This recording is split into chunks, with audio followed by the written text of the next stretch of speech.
So today we're joined by Jim Heininger, founder of Rebranding Experts and brand strategist with 30 years of experience working with companies like P&G, McDonald's, Anheuser-Busch and others.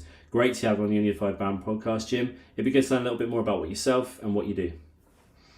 Hey, Chris, great to be with you. So I started Rebranding Experts about 5 years ago when we actually spun it off of another firm, the marketing communications firm that we had, so that we had a team that just focused and was completely dedicated to rebranding exercises. We had done several in the past and found it really needed a whole suite of services beyond what a traditional marketing firm has. Things like change management, like HR and people engagement kind of support, heavier on the communications internally and within leadership. So we packaged that all up into a dedicated firm that would focus on just rebranding organizations. Wow, that's cool. Yeah, I like the idea of packaging up with change management and the HR side as well, because obviously with a go through a rebranding process, you put all that time into that new direction. You want to make sure that it sticks, and it kind of gets delivered throughout the culture. So yeah, that sounds awesome. Yeah, the brand promise has got to be delivered by the people first and foremost. So they've got to be, front and center in terms of the rebranding effort. Yeah, definitely. So how did you get started in the industry? What was the passion behind it, and yeah, what was your favorite things to do in the industry? So my background, 30 plus years, is was heavy in the strategic communications or public relations side, working for some of the big global agencies, running Chicago offices for them where I'm based, and then did a stint at McDonald's Corporation where I was kind of a hired gun to help work through some kind of touchy subjects, touchy issues that they had that were really drawing down on their kind of public trust. So spent several years kind of getting those fixed and getting it, stood back up so that they could regain some of their corporate reputation. And they then promised me additional work so that I could open my own firm, open Dixon James, a communications firm, and then 5 years later we launched the Rebranding Experts. What really thrills me about it, though, is it pulls together all the different kinds of experiences I personally had in my career and allows me to make a very kind of niche or unique offering out into the marketplace. So it's everything from the branding and the strategy and the communications and the design, and then adding in things like communications and change management, employee engagement, launch events, marketing events, and then your whole go forward kind of marketing plan once you've relaunched. So it's really kind of at this point in my career, pulling together all those experiences that I've had and doing something that really brings me a lot of joy. Cool. And what's the kind of do you have any specific industries you work in, or do you or sort of types of clients you like to work with, and how do you approach working with clients? So we work across all industries, which is really kind of interesting because we're not kind of focused on a particular industry as much as we are about that experience of rebranding the organization. And so we've worked with everything from travel and hospitality to professional services to construction to nonprofit. We've got a medical healthcare one in the works right now as well too. So it's really more that expertise in how do you lead a client through that rebranding process than it is about their industry. What's interesting is that when it comes to rebranding, and we knew this going into it, but most people, most organizations, you don't go out and issue an RFP or do a big agency search, public agency search, trying to find somebody to support you through rebranding. It's done undercover. It's a very stealth effort. And so it's really kind of reaching out and researching and finding who might be an expert or a specialist in rebranding that they could come in, counsel them about the process, and then propose to them how to approach it. So most of our inquiries that come in are from organizations that never heard of. They found us on the web. We do a lot of work to build up our SEO on rebranding, and they come in, ask what's involved in this process. We lay it out for them, and it's usually a non-competitive process then, because they realize that their current either marketing agency or branding agency doesn't have that depth of experience in all the other services that we offer, and so they feel really comfortable going with us. But we have to wait for the emails to come in and for the phone to ring when people are kind of out in their discovery mode looking for somebody that can help specialize in this. Yeah. So do you think that reason, that undercover, almost inquiring sort of nature from them, is due to wanting to keep it under wraps from the competition? Is it because they are kind of trying to feel out around the situation first of all, rather than doing, like you said, an RFP or something like that? Yeah, I think it's both. It's they are needing to learn a little bit more about it themselves. Kind of they're exploring it. They know that something needs to change, and so they're exploring what's involved in an actual rebrand. And then, yeah, you don't want to give your customers anything to use against you. You know that there's uncertainty there. They're thinking of changing up their name and their brand, so you don't want to hand that to them from a competitive standpoint. And even your employees, you want to make sure that you're in control of telling them that you're going to go into a rebranding effort and not let them read about it in the paper or find out from a customer. So we usually will get contacted either by the CEO or the chief marketing officer, that's saying leadership has thought about and is really interested in this. Tell me how you would approach it. Yeah, interesting. So what is it in terms of rebranding? Why should companies think about rebranding in the first place, and what are the indicators that they should look for to let them know it's time to rebrand? Yeah, there's lots of red flags that can catch your attention. We kind of put it into two different buckets, that there's either a need to rebrand or an opportunity for the company if it were to rebrand. So the Okay. need is things like, maybe there's been an acquisition or a merger or new leadership or something's kind of physically changed that's requiring the organization to think about its branding and to make a change. And then under the opportunity side is things like our existing brand just is not working anymore. It's outdated. It's we've outgrown it so much that we need a new brand, or we have a really ambitious strategic growth plan. We're going to go into new markets, new customer segments, expand geographically, and we need a brand that's going to help propel us through that opportunity. So it usually comes down to one of those two buckets, and because of that, there's different strategies that you might pursue, and how you approach your rebranding because of that. But there's usually something like that that's really kind of the trigger that brings the discussion to the forefront. Okay, cool. And so when you start working with a client and you've sort of isolated or ascertained what the reason is and the reasons they are choosing to rebrand, how does your process work, and what things do you start with when working with a client?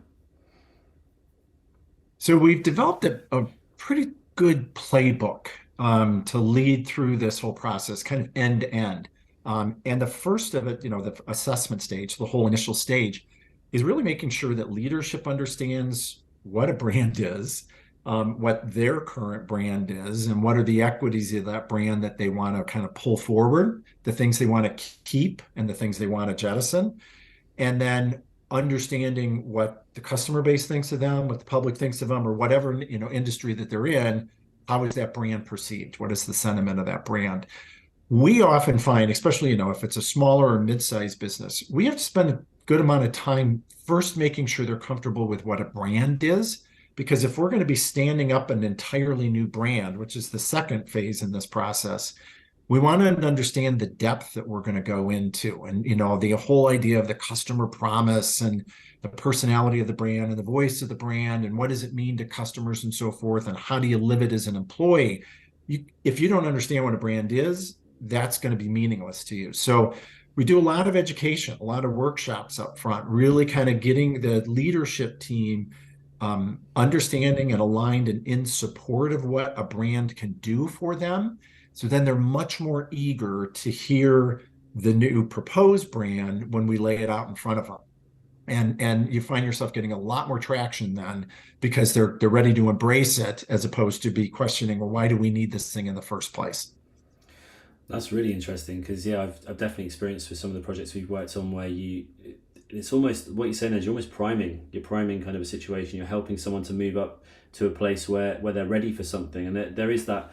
Yeah, that's a really interesting way of doing things, because definitely a lot of people that you tend to work with, sometimes they're not in a place they're not ready for that change sometimes, or that transformation. They're kind of a little bit apprehensive. So that sounds Yep. amazing. So have you found that as well? Some people are not in that place of transformation. Some are, but some are hesitant or not quite understanding where this is going to go. Yeah, it's a great question. We oftentimes, as we start out, we'll learn the role of different decision makers in the process and where their heads may be, so that we know going into it where we need to focus our efforts, or what kind of obstacles somebody might throw up in the whole process, that let's address those in advance, as opposed to waiting until it becomes a disruption in the process. I'll think of a recent example of it was a family-owned business, and the daughter had taken over the reins of the business from her father several years ago, and he was still a consultant to it, but she wanted to rebrand, and she knew and had all the rationale behind why rebranding was needed for the organization at this point in time. They were on a very upward trajectory in terms of growth. They really needed to present themselves differently to the marketplace. The very first step in the process was, I need you to meet with my father and talk about rebranding and convince him as to why this is a valid option for us right now, and a smart strategy, because I want him to be enthusiastically supportive of it as we start to move it throughout the organization. So that was, I said, okay, that's an unusual requirement in terms of the whole process, but happy to do it. So we really made sure that he was brought along through the process in a way that he felt as if it was the right thing for what he had created over decades, and that he had total confidence in her decision to do it. Yeah, that's really cool. I like that. Definitely, yeah, because there is that sometimes that apprehension, or that yeah, that ability to kind of hold yourself back from wanting to change. So yeah, that's amazing. So what is it you see sometimes with businesses? What are the things that hold them back from rebranding, and what are some things that maybe some misconceptions, or things that kind of hold them back from taking that step? Two big things come to mind. So first of all, no one anticipates how much work is involved, and how large of an effort or comprehensive of an effort it is that you need. It's not just a logo change or a name change. It's, that's the visual identity piece of things, but you have to embed it within the organization and make sure that everybody, all your employees, understand it, can tell the story, believe in the story, and know how they're going to behave differently, because of the brand promise requires them to kind of act in a different way than they did in the past. So nobody understands how comprehensive it is to do it successfully, to do it right. And so we spent a lot of time walking through that up front, and laying out all the steps that have to be taken to get there. And at times it can be a little overwhelming. We have to be a little careful that we don't, at some point scare them off, because they thought that they would have it done in a matter of a few months and be done with it. The second thing is, and it's an encouragement, we kind of call it the golden rule, is you got to be aspirational in this process. You've got to think beyond today. You're really trying to create a brand that's for tomorrow and forward facing, and will allow you to grow for years to come in the direction that you're wanting to grow. So really be aspirational with it. Give yourself a lot of room and elasticity to grow into this new brand. Right now it may be a bit of a reach, but trust me, over time it gives you the chance to grow in a way that you never anticipated. And so those are the two things that kind of up front we'll lay out for people. It's oftentimes hard to kind of comprehend everything else that's going on, but we always keep revisiting that as this is your chance to be really aspirational, and get ready. There's a lot of work involved. Yeah, that's cool. I mean, when you said that, I was thinking of this the quote of you can only grow as far as the boundaries you constrain yourself in. So if you can stretch your vision out further, and that ultimate goal of your brand, yeah, I can see how you can develop into that and grow into it, and change, and there's a bit of flexibility in there as well as you go through it. So I thought that was really, it's really cool. So from your point of view, when you're working with clients, what do you love the most about it? What is the thing that you love about helping businesses to rebrand? Well, in most cases, it's helping them fully embrace the power of the brand and what it can do for their business. And then when you stand up a new proposed brand for them, and they see all these pieces together, the kind of aha that goes off in their eyes is just like, oh my God. You mean at some point customers may think of us this way? I'm like, yeah, that's the whole idea. So it's really kind of thrilling to see it, the aha moments when they see a brand that is something they never expected and how it could work for them in terms of building their business. That's the payday right there. And that's even well before you even launch it and go to market with it. It's kind of in the creative process. Yeah, that is, yeah. When you have a client that like embodies it, takes it on board, and then actually runs with it as well, is something when they sort of, yeah, it's a great feeling, definitely. So, um, what does a successful rebrand look like? What would you say? So we always use the analogy that at the end of the day, your brand is really owned in your customer's mind. It's you do everything you can to shape and to influence it, but it's in your customer's mind. And so it's handing over the keys of your car or your business to your customers.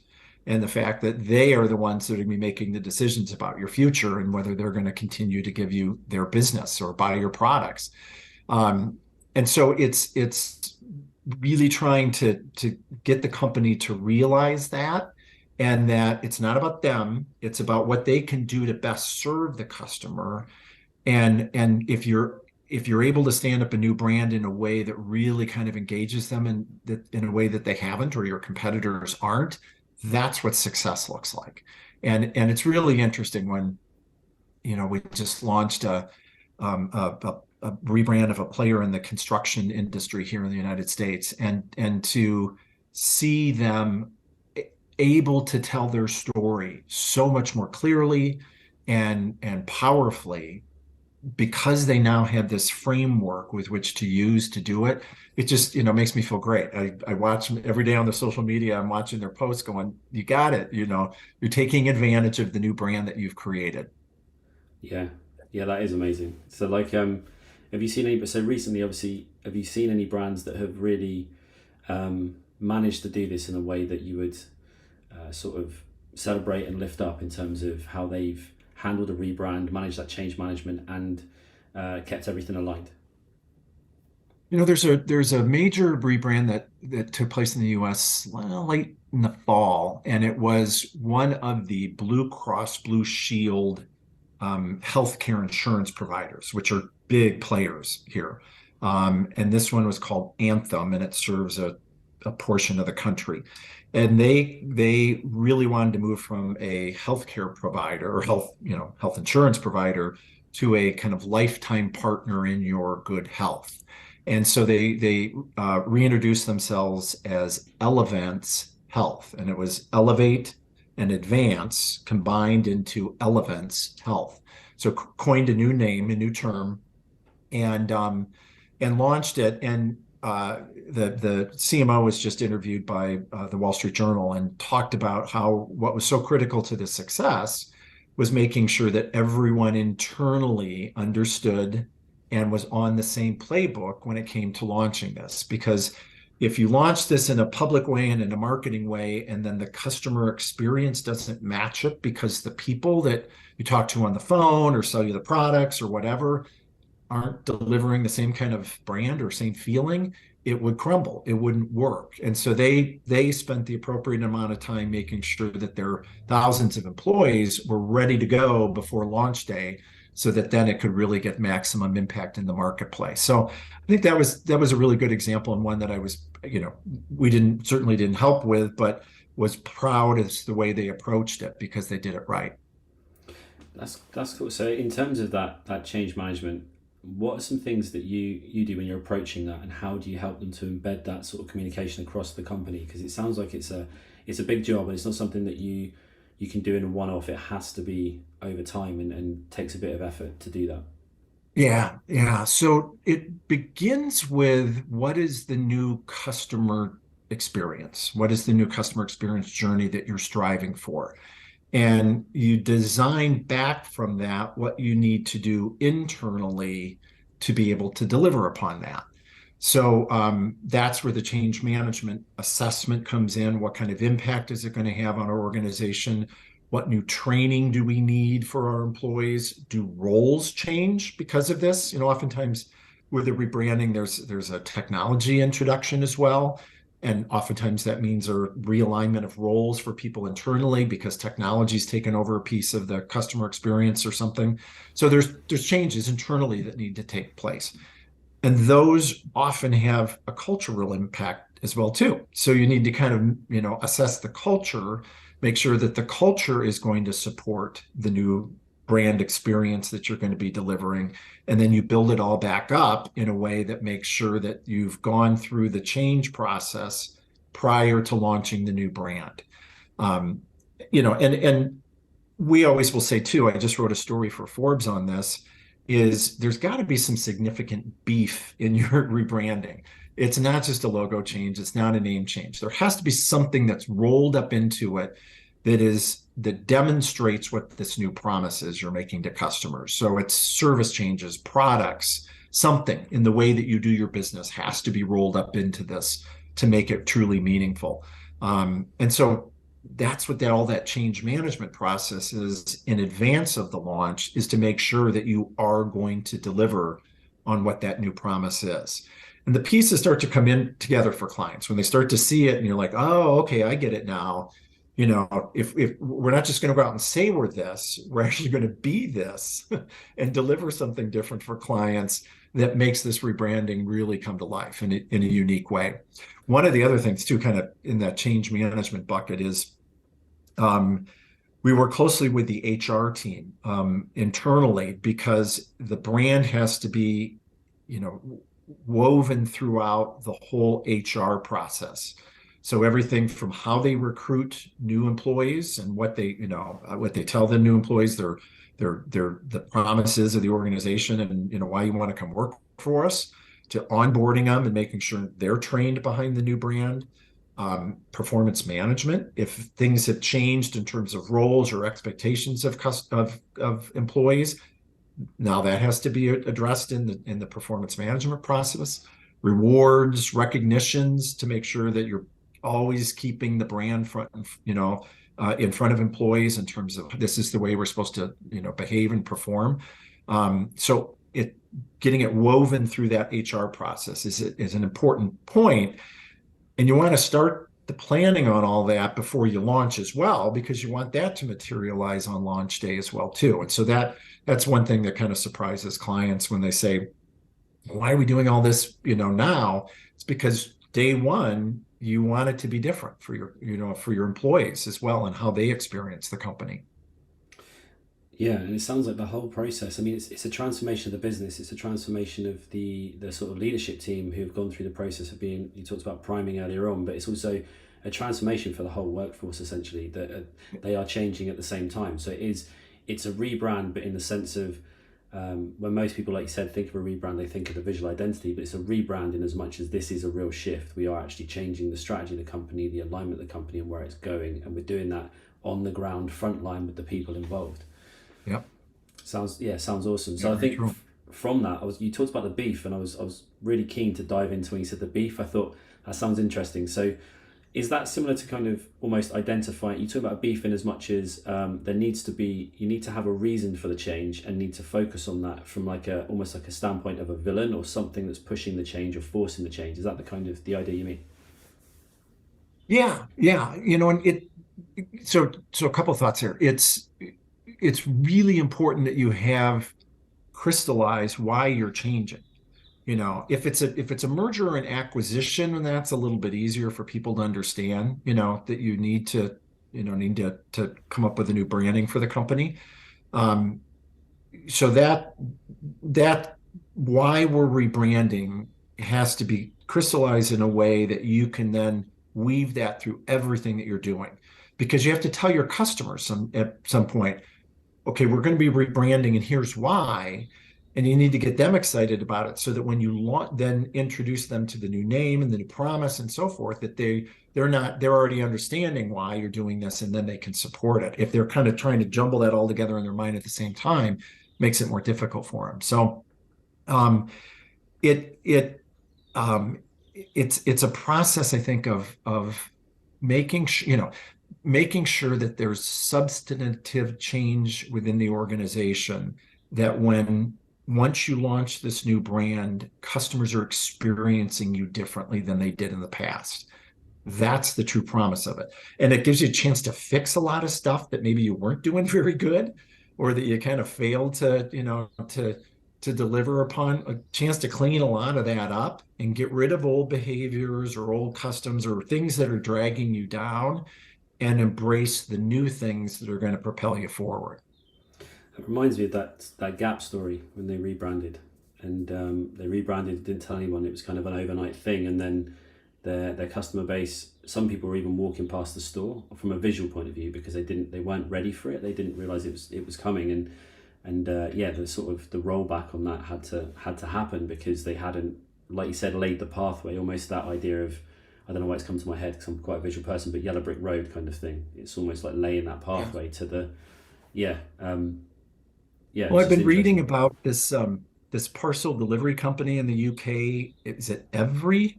What used to be called Hermes or Oh, Hermes, Hermes, yeah, and yeah. Rebrand. And apparently they had a lot of operational problems and customer service dissatisfaction. They rebranded, and they're still having a lot of the operational issues. And people are saying, wait a second, did you just put lipstick on a pig here?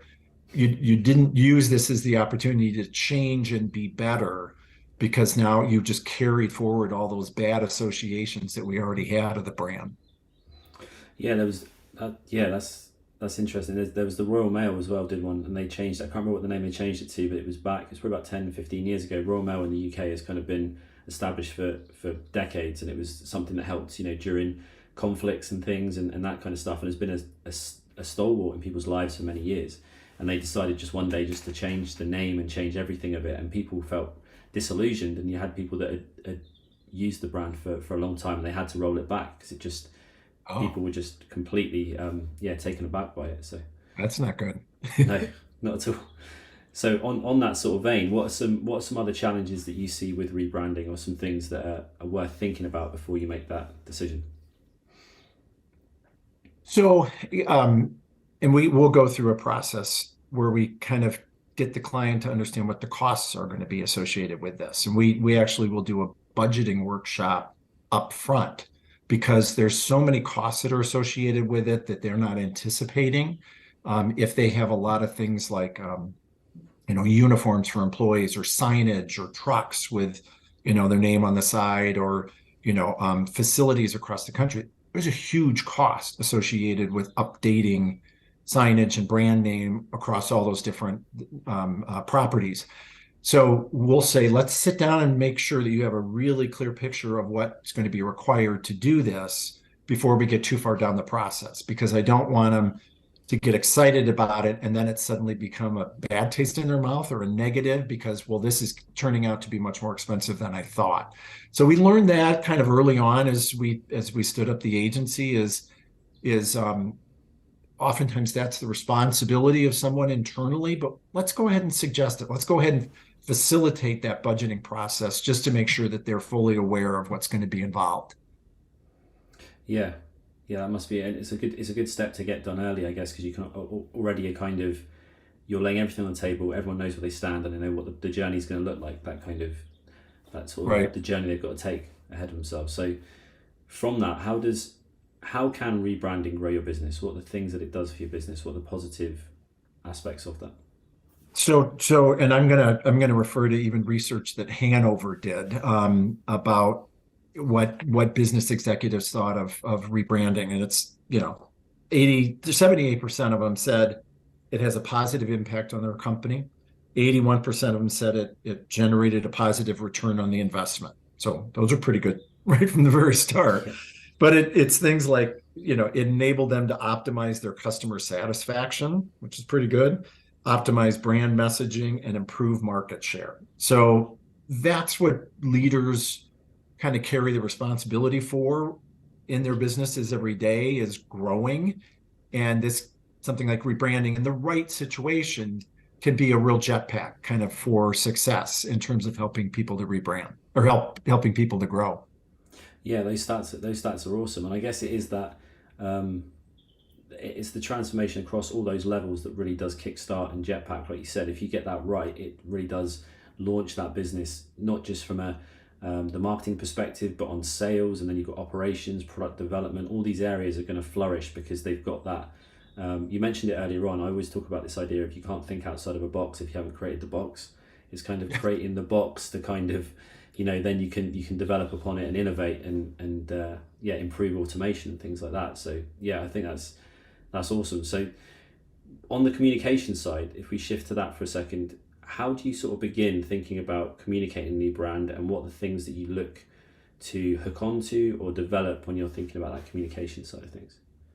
So we would start with the communications internally within the business. And so we're very keen on making sure that the leadership team is engaged in the process and has some ownership of it, first of all. So that when it comes to the final decision that this is the new brand, they've got some skin in the game and therefore are going to support it going forward, as opposed to it being handed to them by the marketing department. It's essential that they help own it as well too. And then it's training them on how to deliver that brand story, so that before they ever need to talk to their teams internally, they've got it down and they understand it, and they can kind of put this branding story out in a convincing way. So think back to the fact we got to educate them on what a brand is so that they can eventually deliver a branding story. Well, there's a lot of communications that happens kind of in that process. And then we've got, we have a whole schedule as how do you introduce it internally to your organization? How do you use influential people within the organization? They may not be in positions of leadership or power, but we all know they're those people that, really get the conversation going within a company and so forth, and the employee base. How do we use them as kind of ambassadors to help support this change and the branding effort as well? So that might be a technique that we use depending upon the size and the structure of the organization. Then when it comes to launching it externally, we always think it's, if you test the new brand with a select group of customers ahead of time, just to kind of affirm that you're on the right course and that they're going to accept it and so forth. And you do that in a very confidential way. Use those people as well as ambassadors when it comes time to launch. So we've had some clients that, we previewed it to a handful of customers. Those customers gave thumbs up. This is great. Really like where you're going. You've been a great partner. If it's a B2B kind of setting, and we're gonna be there for you. Capture that on video and play that for the employees, because the employees are scared to death that this rebranding is going to confuse customers, or they're going to lose customers or something. And if you have customers saying, no, this is awesome, all of a sudden that washes away, and you kind of relieve the tension about how customers are going to respond to it. And then we're big believers that there's a process you have to go through in terms of communicating to your customers about a rebranding. And the first thing is you have to tell them why you're doing it, and get that out of the way first. We're going to be rebranding for the following reasons, and here's what we're hoping to achieve. Kind of get that baseline out there. Then you tell them what the new brand is and what it means to them.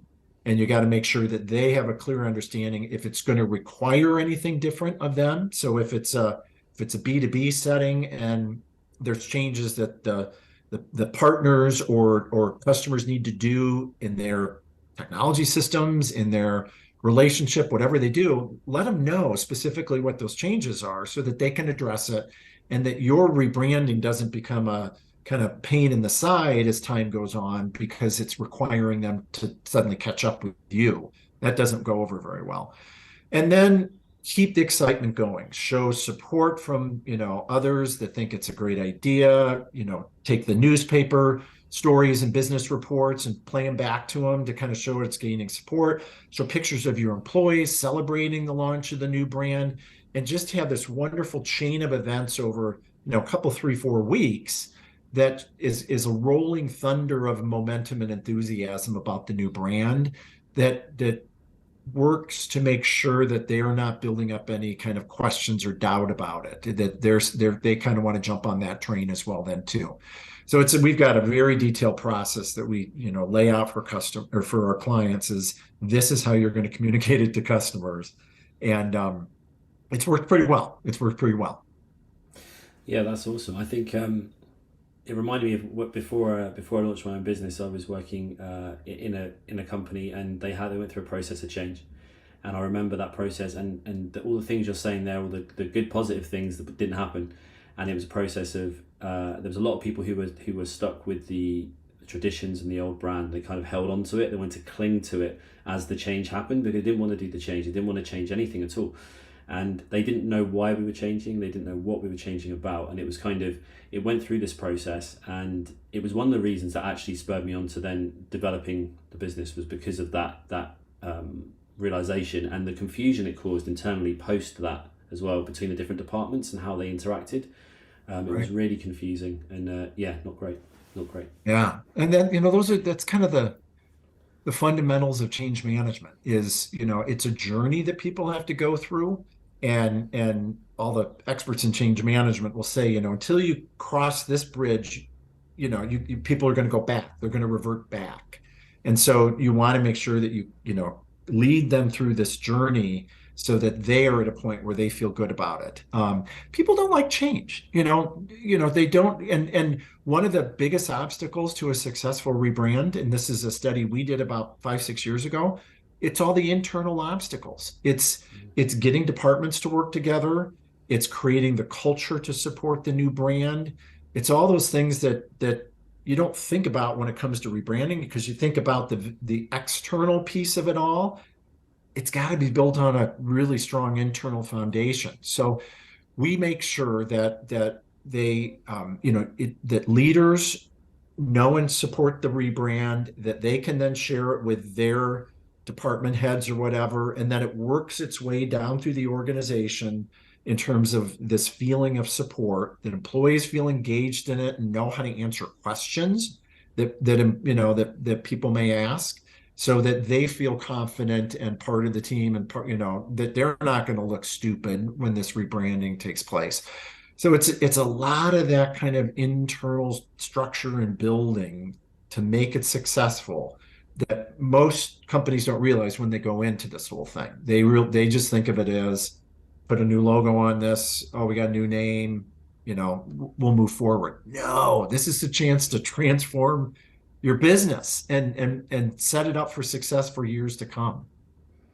Yeah, and I loved what you said earlier on about almost helping the employees to develop that confidence by showing them the videos from the partners of how much they've kind of taken that on board, and then when the press releases and the news comes out about the positivity of it, showing that to them, because it gets them through that process, like you said, that over that bridge or over that point they need to get to. And it's I thought it was really good, really interesting. And so on that side of things, I thought that was a really good tip. But there are some other tips you can give listeners to consider before they start rebranding, or things they can do when they're rebranding to make the transition easier.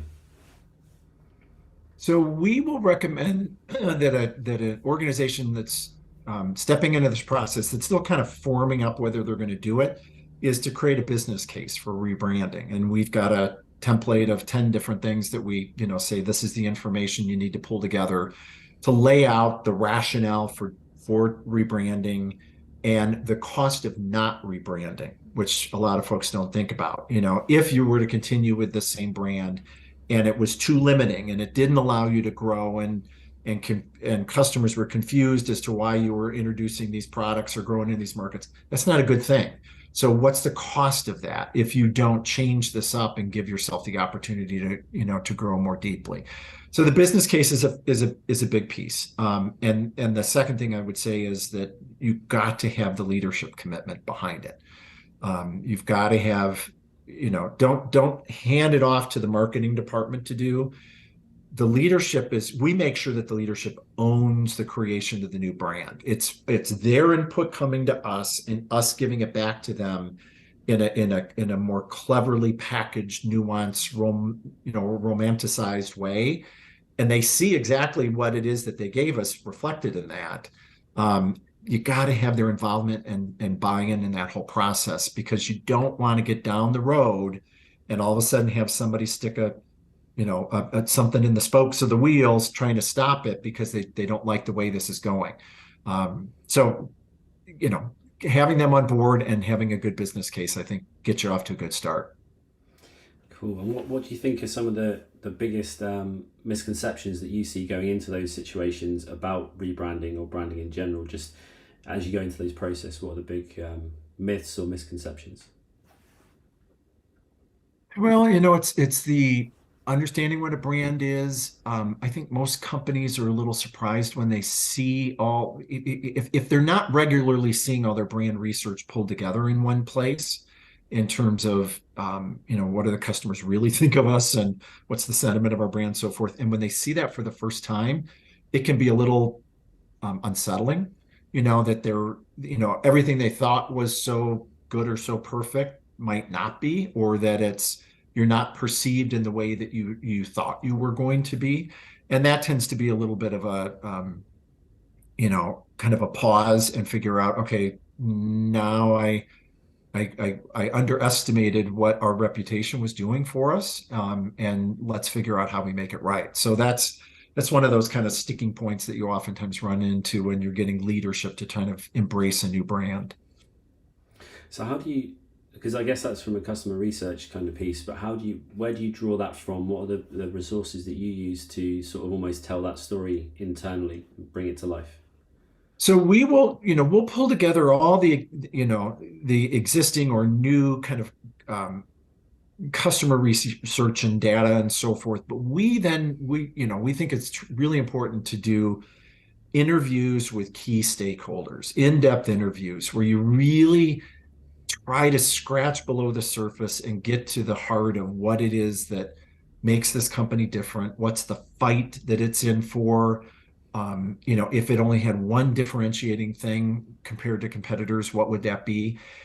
And those nuggets of kind of insight that come from those different stakeholders, if you stand those up, for leadership, they know it and they see it. They know it's for real because of the source that it's coming from. It's not just the survey of customers or so forth, but they'll say, oh, Joe said that, really? That's the way that they've, always looked at our relationship. Oh, okay. So it's creating those kind of one-on-one stakeholder interviews that are really, in a sense, they can be honest and they can really come out with the kind of information that sometimes a survey doesn't always scratch deep enough to produce. Yeah, because I think sometimes with some surveys, you sort of the audience can know they're in a survey, and depending on the type of personality types, you can answer it in a certain way. If you're really agreeable, like myself, you might answer it in a way that is overly agreeable. But I think you're right. Yeah, if you can get in-depth interviews with people and really, like you said, scratch the surface, that's really important. That sort of honest, perception of the brand must be amazing, especially for the leadership group to see that and then see exactly how they're being perceived. Yeah, surprisingly, most companies don't talk to their customers as much as they should.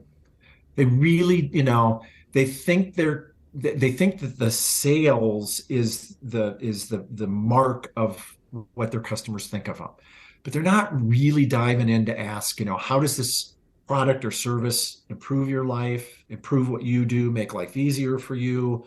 What is it that you trust in us? They don't dig that deep, and so therefore you're kind of you're relying upon very shallow information, is the way I always like to say it. We had a client that we did stakeholders interviews with the business partners, so they resold products for other companies, and so we talked to the manufacturers of the products that they represented, and they all came back with this amazingly supportive comment of, these people are really reshaping the industry. They do it differently than anybody else does. They are confident. They reach out to the end customers in a way that no other provider that we work with does. The client had never heard that, and it gave them such fuel and such confidence themselves as to we've been trying to do that, but we didn't realize anybody recognized it. And we didn't realize that our own partners, that we work with for success acknowledge that that was key to what makes us different from the competitors. And so just that key learning allowed them to lean into this rebranding in a way that they had never anticipated, gave them a lot more confidence.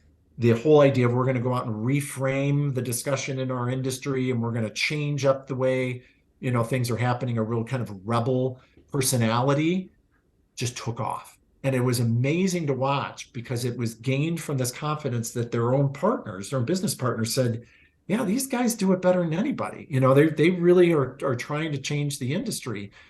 Now they had the confidence to do it and go out and launch a rebranding that really said, that's what we're out to do. That's what we want to do for you end customer. Yeah, that's awesome. I love that idea of that transformation and seeing people so excited about something that is the possibilities of it, and then the kind of the excitement based around that. I think is really cool. And do you find that as well with leadership teams, if you're doing the change bit at that point, that they will tell you things that they have never spoken to anyone else about, in terms of they'll be talking amongst themselves potentially, and these little bits of gold will come out that they haven't even thought of as being important or necessary, and you can draw upon them to then tell that story. Yeah, you will get a lot of leadership who have been uh, trained or accustomed to towing the company line. And so you do a stakeholder interview and you're just hearing back what they're already marketing. And you're like, no, no, no, let's go deeper. Let's go lower. And they're incapable of doing it. That's just their nature. They're protective. And so they don't dive deeper. And then you get other leadership who just lay it all out and say, here's what we suck at. Here's what we're really good at. Um, and help you frame up then what can be the core of that new promise, or one that they can aspire to in a little bit better way, because if you remove some of the obstacles, they might be able to obtain it more easily. Yeah. So what would you say? Bit of an open question, but what drives you? What drives you mad about the industry? What is something that really frustrates you about it, the industry, the way it is, and where it's headed potentially?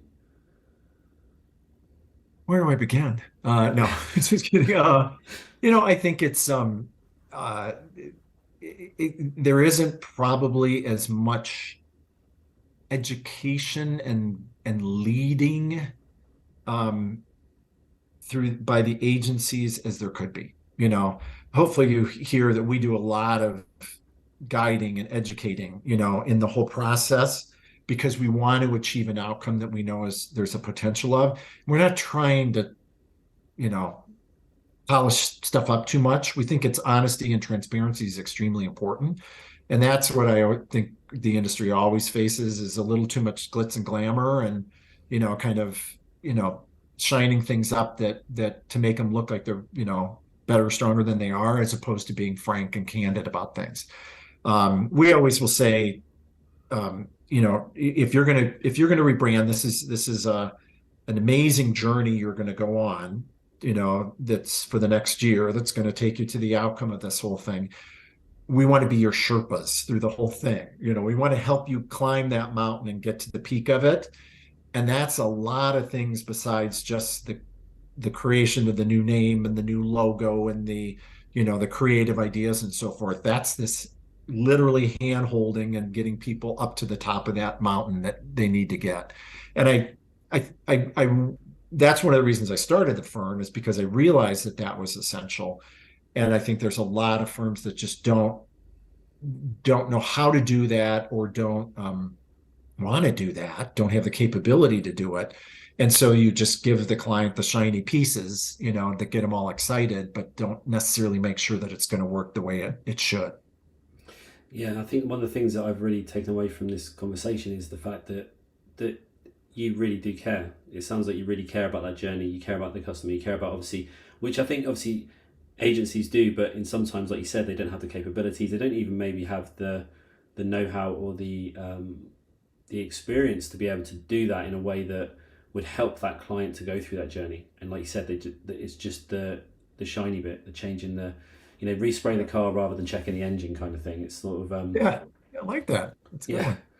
But yeah, I think it definitely from this conversation, it sounds like you really do care, and you really do care about the change that happens across the whole organization, and how that then is embedded. And I think there's something I'm really interested about that with regards to values and culture in general, and how you can form habits and behaviors through little things, and how those things come in. Is there things that you do with that in terms of how to get that across as a brand? Well, that's interesting. From a cultural standpoint, one of the things that we always recommend that a client do uh, is within their employees, within their internal audience, is create a new cultural ritual Mm. that supports the new brand.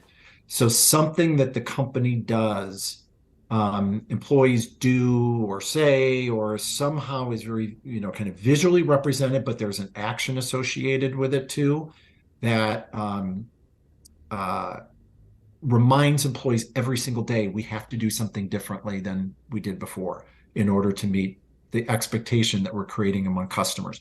We'll use the example, it's a big one, here in the United States, is the Notre Dame University football team, which for years was championship football team.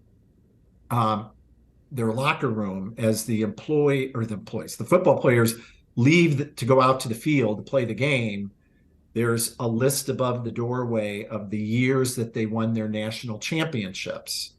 And then there's a sign that says, play like a champion today.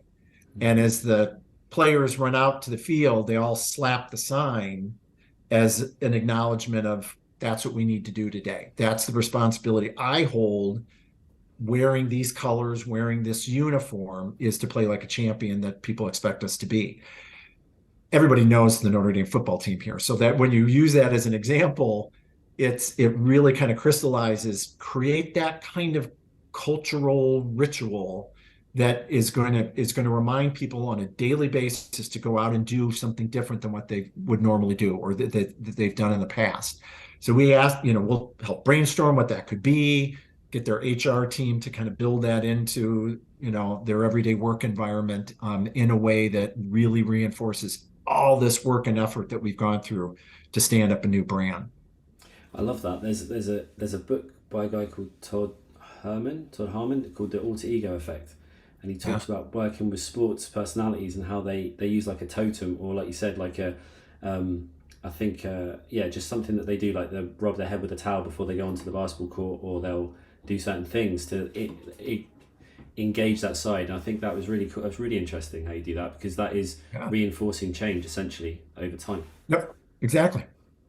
Cool. Yeah. So from your point of view, what's the future hold for Rebranding Experts? What's the future hold for the industry, and what are you most excited about in 2023? Well, we keep an eye out on kind of what are the things that influence when an organization might need to rebrand. So we keep an eye on, a lot of this is driven by private equity investment that is buying up firms and then having to, merge firms together, or, get them to rebrand in a way that they're now a combined force. That's where, call for rebranding may come in. I just got the statistics yesterday that there were 5 million new businesses established in the United States last year, all entrepreneurial ventures that I can bet a good portion of those came up with a brand that wasn't very thought through, that was maybe used the owners or the entrepreneur's name, or it's not as good as it's going to be. It could be. In a matter of a few years, they're going to outgrow that brand. If they're successful, they're going to find out that it's very limiting, and they're going to call in an expert to say, what do we do now to to create a real brand that's going to carry us forward into the future. So we look at those kind of influences of what might trigger and where the pain might be coming from an organization that says that they need to investigate this further. And then our job is to keep putting out a lot of thought leadership, a lot of content, a lot of advice that people want to run across, or that when they search for, who's a rebranding specialist, boom, we'll be on the first page in terms of Google, as somebody to reach out to talk further about the process, knowing that they're going to do it kind of behind the scenes in that stealth manner. We've got to be in those places that they're going to turn to for trusted advice. That's cool. So with the stealth side of things, is there anywhere in particular, obviously with Google, is there any in particular that you connect with those companies? Is it through LinkedIn, or is it through any sort of niche advertising in print material or things like that? So it's everything from retargeting when somebody visits our website, to there are going to be CMOs that are going to be involved in this process. So making sure that we're in those spaces, that they're gathering information or researching for information on, who might be a specialist in this particular area. And then we do thought leadership targeting CEOs. Because if it's a small to mid-sized business, we found that some of them might not have a very developed marketing capability internally. And so that's part of what we kind of help fill in as they're going through this process as well too. So, if it's a business owner who says, I started this, I named it after myself in the beginning, there's no value in that anymore, I want to be able to sell this someday too, and I need a name that's kind of represents the outcome of what we do for customers, then they need that kind of special hand-holding through the process. So targeting that story to CEOs, to business owners, and so forth has been successful as well. Cool. So if someone wanted to find out a little bit more about yourself and Rebranding Experts, where's the best place to engage with you, to connect with you, and to find out more? So rebrandingexperts.com. We have a great blog that's just loaded with all sorts of resources and viewpoints and so forth about the rebranding process and what's involved in it. Kind of the 4 steps in our process as well. Pretty active on LinkedIn, since it's usually a business decision.